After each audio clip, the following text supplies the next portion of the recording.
Hi guys, this is Janera and welcome back to my channel. So, do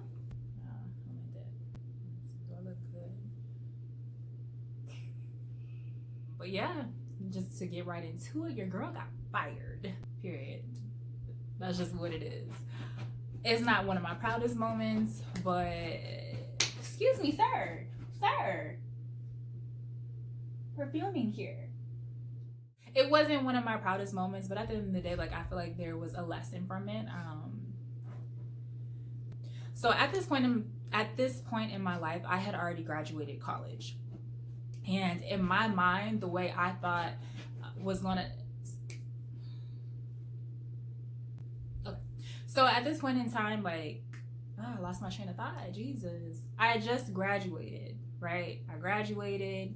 I got my degree. I think that degree means something. I'm thinking at this point in time, like, people are gonna be knocking down my doors talking about, oh, you got a degree, we need you. Because I worked hard for that degree. I'm looking at my peers, I'm looking at people that graduated before me, and they're already working, they got their jobs, and I'm comparing my path to their path, and that was my first mistake, because now I'm like, well, dag, when is it going to be my time? Well, dag, it only took them like a week or a few months or a month to get this job. Why is it taking me so long? And I started getting very discouraged at this point in time, because I was just sitting there at home like, when is it going to be me? So the moral of that part is, don't compare your path to someone else's path. At the end of the day, everyone has their own race. They have their own trials and tribulations that they have to go through. That was my first valuable lesson, is I can't compare what my peers or what my friends, what they're going through. I don't know what their trials is set up for, basically, if that makes sense. So yes. So I'm applying for jobs. Honestly, it took me 3 months to get this very first job. That alone was devastating. And it was through a temp agency. The temp agency, basically, you fill out your resume and they'll go and they'll find jobs that are tailored to you specifically. So they give me a call, and the first job that I got was like a data entry job. And already in my mind, I'm like, this job is beneath me. This is not what I went to school for. It's beneath me. Looking back on it, I should have been thankful. I should have been grateful. But yeah, I was being bougie. I was being a little, you can't tell me nothing type of vibe. But that's just how I felt. Like, when you spend so much time, working your butt off trying to get that degree, and it's like you have in your mind, like, this is my path, this is what I'm going to do, expectations, and this is what you got, let down. It just kind of messes up the flow of things. But another lesson that I learned. So I guess this is like a story time and an advice, but whatever. Jumping back into it. So I don't know what they were trying to do. Starting off, I did not know who my supervisor was going to be, which was probably for the best, because if I would have met my supervisor the very first day, probably would not have stayed. So they put this person, one of the employees that was working there, they had her kind of show us around the whole layout. She was very friendly. She kind of like overhyped the place, which made me feel comfortable moving forward with the job. Then I met my supervisor. I'm gonna call this little lady Shirley Temples, because Shirley Temple, that's exactly what she looked like. She had these like tight little pin curls sitting on top of her head that she did not brush out, and she was just this big old oompa loompa looking heifer. But that's neither here or there. Just trying to get you into the vibe of what this lady looking like, but it's okay. So Shirley Temple, I finally meet Shirley Temple, and I don't know about you, but I can see someone and be like, okay, you know what? You and I were not going to get along. That's okay. Hopefully we can not mesh, but like coexist and not have any issues. But I could just tell, just by the way she acted, the way that she was presenting herself with her little Shirley Temple curls, me and her, we weren't going to collide. We just weren't. Because number one, you don't know how to talk to people. And I don't care if you're my supervisor, I don't care if you're my manager. At the end of the day, it's called respect. And clearly she lacked that. Why would I want to work underneath someone that does not know how to respect her employees? And also I noticed that she had favoritisms. Favoritism, that's cool, I guess, in the workplace, but it can cause a lot of rifts. It does not make for a smooth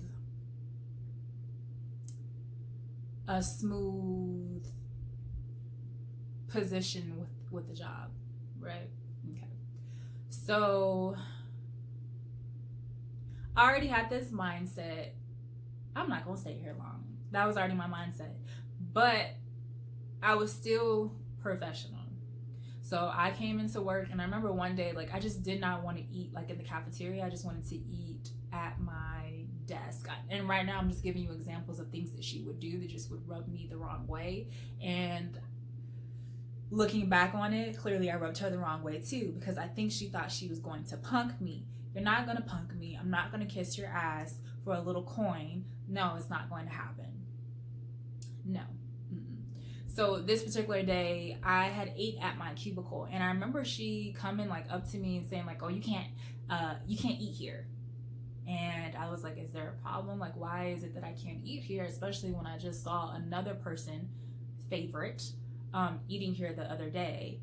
I don't know. I don't know what was going on with me this particular day. Like, I just wanted time to myself. I just wanted to be there, be present, and in my own little area without having to deal with everyone like at this cafeteria. And she goes, "Well, you can't eat there." And I was like, "Okay." And I was like, "No worries." I was like, "You know what, that's fine, that's not a problem. I got my stuff." I said, I saw such and such eating here the other day. You did not seem to have a problem with it, but now that I understand that this is not something that I can do, I will go ahead and move. So basically, I'm clocking you. I'm letting you know, girl, I see your favoritism. I'm speaking on the fact that you didn't sit up there and say anything to her, and you have a problem with me eating here. And I think she didn't like that because I'm gonna call her out. But at the end of the day, let's call it spade a spade. Girl, you got favorites. Don't sit up here and act like this is something bad for me to do when you just allow someone to eat at the cubicle. And now that I'm saying this out loud, this sounds so petty, but honestly, like, this is another thing to like adjust to, like, especially if you're transitioning from college into the work life. You have petty people, especially if it's like a job ran by a whole bunch of females. Like, I can't even believe I'm sitting up here talking about me eating at my cubicle being a problem. Hello. Child bad. So that was strike number one for me and her. So I went back, I did what she wanted me to do. I went to my little cubicle, whatever. Second thing, when I first got there at my cubicle, there was no chair. There was no chair at my desk. So when I was talking to the person that they had the first day that was showing us around, she was like, "Oh, here, you can take this chair from another empty cubicle. You can take this chair and you can sit next to it." And I said, "Okay, no worries, that's no problem, thanks." Took the chair and I sat there. I'm going to say maybe I was like maybe a month in. Not even a month, probably like 3 weeks or less than that, 3 weeks in. This lady, Shirley Temple, she has a whole freaking aneurysm on a damn chair. And I know it sounds crazy, like, I cannot make this up. I can't make this up. This girl literally comes up to me and she goes, "Chanera, we need to have a talk." I'm like, "Okay, yeah, what do we need to discuss, Shirley Temple?" And she goes, "We need to discuss this chair that you have." And I'm like, "Girl, what?" And I was like, "What is there to discuss about the chair?" She looks at me and she goes, "Did you take my chair?" And I said, "No, Shirley Temple, I did not take your chair. I said, this chair was at an empty cubicle and they told me that I can have it. And she was like, because it really looks like the chair that's next to my desk. Not next to my desk, that's at my desk. And I was like, well, I didn't take it, Shirley Temple. And she goes, but it looks like it's mine. And I said, you know what? In my mind, I'm like, girl. Actually, no, I actually slipped up and I said this. I said, it's a chair. I said, it's not even that deep, to be honest. I said, so you know what? I said, you can have this chair. Just please, in return, can you give me a chair that I can actually work with?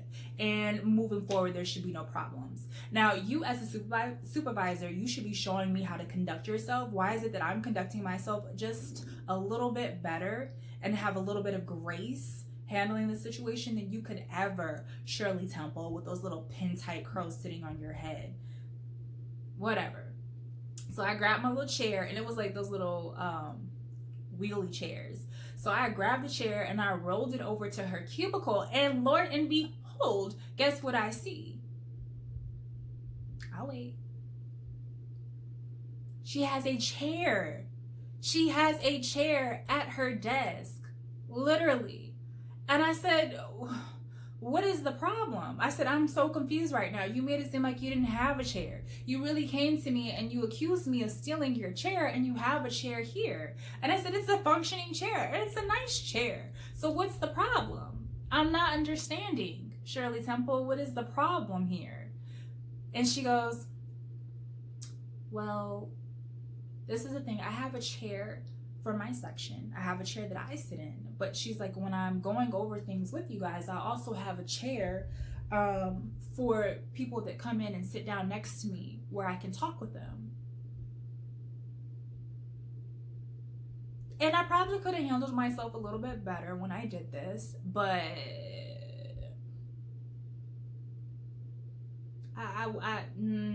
no, even to this day, like even as I'm older, I probably would still do the same thing. Whatever. I took that chair back. I said, no, Shirley Temple. I said, I can't assist you then. I said, this is the chair that they provided for me. They said that it was okay. I can't help you for a chair where people can sit and chat with you. No, thank you. I said, I'm going to go back to work now, Shirley Temple. And I grabbed my little chair and I scooted and booted it, toted it back to my seat, and I finished up with my work. Now, this was strike two for me and for her, because now, girl, I see you. I see you and you're not about to play me. I see you. We see each other. And at this point in time, I noticed that her favorites kiss her ass. Girl, I'm not kissing shit. Excuse my mouth, but I'm just not going to do that. I don't care. I don't care. That girl, a chair. And even now that I'm saying this out loud again, we went from me sitting down eating at my cubicle to me arguing with a supervisor at that, about a chair. Do you know how petty that sounds? It sounds ridiculous. Ridiculous. Like, I can't even believe this is something I even have to like mention in a freaking story. Like, I can't even believe that she was getting paid more than me for her to conduct business this way. Like, girl, bye. On so many different levels. So, whatever. Back to my professional voice.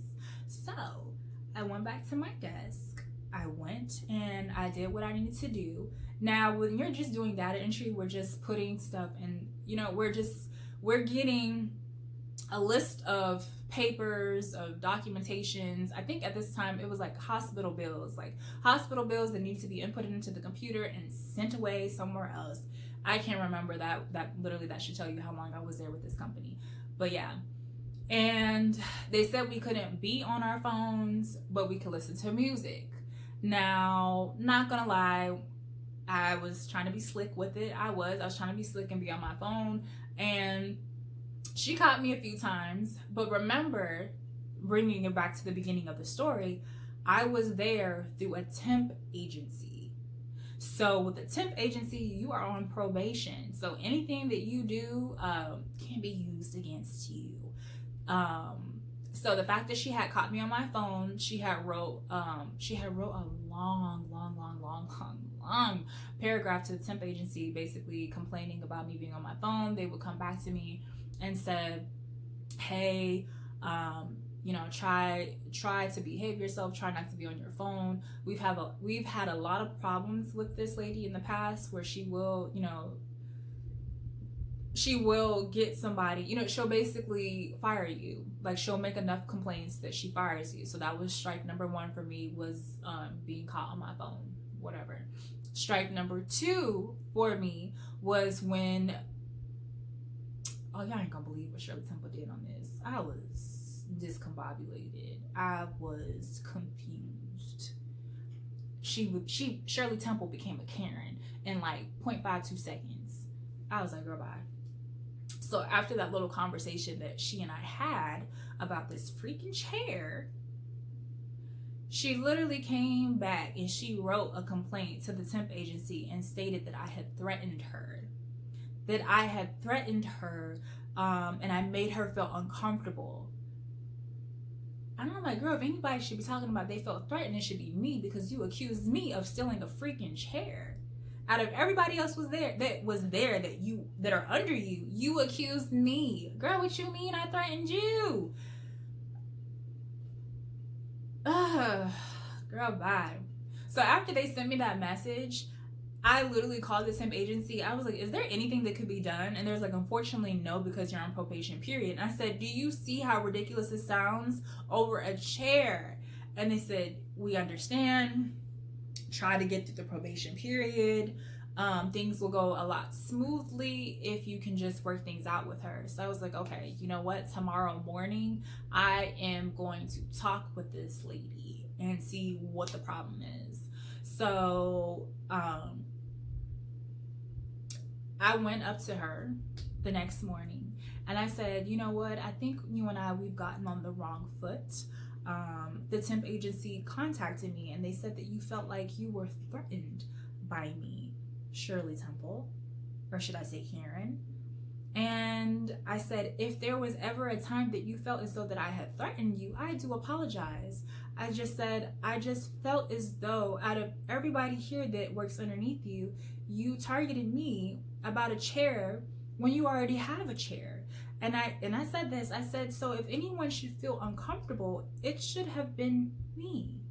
But I digress. I really want to apologize to you, Karen, if you felt as though that I was attacking you.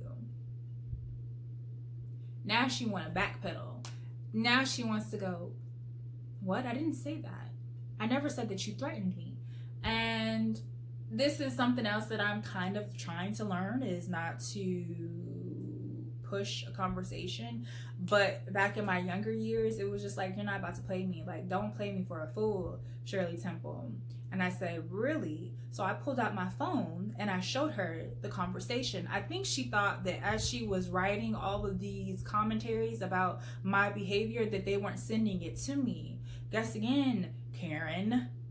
I got the receipts. And I was like, so did you not state? And I read it verbatim to her. And now she looking stuck on stupid. And now I'm looking at her like, girl, see, now I tried to start a new page with you. And you still want to play dumb with me. Like, you still want to have a problem. And I said, so you know what? I said, it's fine. I said, just let me know in the future what it is that I can do for you to make you feel a little bit comfortable being around me since as you're my superior. And I left and I went back to my desk. Now, the last straw with her was they had sat me next to, and it was crazy because there was literally only like 2 black people, me, myself included, and another girl, and me and her, like, we sat next to each other. Now, I think Shirley Temple / Karen had went and she spoke with another supervisor to kind of keep an eye out on what me and this other black girl was doing. And me and her, we were talking, kind of laughing about something. And the next thing I know, I see this other little supervisor go and confront my supervisor about how me and her, we were talking. Mindful, all the other people that I work with, they're talking. And I know that sounds so childish, like, well, Johnny and Susie were doing it too, but it sucks when you're being targeted. Like, no one wants to feel like they have a target on their back, especially when all you're trying to do is just like stand up for yourself. And like, no one wants to feel that way. But such is life. You know, you live and you learn, right? Okay. So she went, and little Susan, not Susan, Lord Jesus, little Shirley Temple came rolling over, talking about, oh, we can't be talking. Mindful as me and her are talking, as she's coming to us having this conversation, everyone else is still talking. And she's like, you know, you just can't do that. You need to, you know, get to work. And it's crazy. This particular day I was cramping, and I had my foot rested on the trash can, and I'm like sitting up there, you know, doing my little data entry stuff, and I'm resting my foot on the trash can. The lady yanks the trash can out from underneath my foot, and she goes, and also you can't rest your foot there on the trash can. And I'm not talking about like a dirty ass trash can. I'm talking about, you know, the little trash cans that you have in your bathroom. I had no trash in there. I rested my foot on top of a clean little plastic bag because it was my trash. There was nothing in there. She goes, it's a hazard. And that right there took everything out of me not to curse her out right there, because girl, how dare you sit there, reach underneath my table and yank this trash can out from underneath my foot? But that's neither here or there. So, me and the girl got in trouble, and then when I went home, we were actually received a call from the temp agency saying, don't come back. Basically that we had got fired, 3 strikes, you're out. She made a long paragraph talking about, once again, she felt threatened. And I find it so ironic that you felt threatened by the only, well, one, like I said, there was 2 black people, including myself, that was underneath her, that she felt threatened by me. Girl, stop playing me. Stop, Shirley Temple. Stop. When you were causing the most havoc. Oof, I'm dead. But anyways, I know, I was like, okay. And I just laughed that off. Like, it pissed me off, but I really just laughed it off because, like I said, like, that job was just not for me. And I honestly, I knew I wasn't going to stay there that long anyways. But it is pretty embarrassing that I got fired. And then, to make matters even worse, they were like, well, is there anything that you need? Because she felt as though that she was threatened by you can't go back into the office and collect your last minute items. We will go there in your stead and get them. And I said, no, I don't need nothing else from that office. So another thing that I do, especially when I work at cubicles, I never put stuff up. I don't put pictures. I don't make myself at home. Like, the hell, like, I don't make myself at home. So all I had was like little like books and like crossword puzzles and stuff like that I could do like on my break or whatever. And I said, no, I'm good. I said, I don't need anything there. I don't need anything there. And they said, okay. And yeah, that's how that story finished. So that was the time that your girl got fired from her first big girl job. Anyways, you live and you learn. But whatever, just let me know if you guys liked my story time. Give me a thumbs up if you liked it. Put a little comment down below if you want to hear something else. Just on a serious note, what's meant for you is going to be for you at the end of the day. You can't look at other people's past and compare it to your own. To this day, like, I still have to remind myself, like, I can't look at someone else's success. I can't look at someone's growth and compare it, because at the end of the day, like, I have my own journey. Even looking at that situation, was that a shitty situation? Yeah, it was. But I still learned so much from that situation. And I take things that I did at that job, that my current job, I tried not to do, because, you know, you just, how do I explain it? Just sometimes you have to be the bigger person. You know, even if you feel wrong, you just kind of have to be the bigger person, because at the end of the day, that money is greater. It's greater than the foolishness that a supervisor got going on. And another thing, you never quit your job until you have another job lined up. Now I'm done ranting. So that was all. Give me a thumbs up. Thank you guys. Subscribe.